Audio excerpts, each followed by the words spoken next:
রাধে রাধে, হরে কৃষ্ণ। ছোটোবেলা থেকে আমি আঁকতে ভীষণ ভালোবাসি, কিন্তু কারণবশত আঁকাটা আমার শেখা হয়ে ওঠেনি।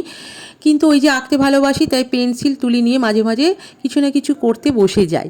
তো তারই একটা ছোট গল্প তোমাদের সঙ্গে শেয়ার করছি। এই পয়লা বৈশাখের সময় আমার বাবা অনেক ক্যালেন্ডার আনতো, গোপাল, গণেশ, রাধা, কৃষ্ণ, মহাদেবের ছবি থাকতো। তো আমি কি করতাম, ক্যালেন্ডারটাকে আলোর উল্টো দিকে ধরতাম, তাদের মুখগুলো যে ভেসে উঠতো তারই বরাবর আঁকার চেষ্টা করতাম। করতে করতে তখন দেখতাম খানিকটা পেরেছি তাদের মুখের আদলগুলো আঁকতে, তখন কিন্তু খুব পরম শান্তি এবং খুব ভালো লাগতো।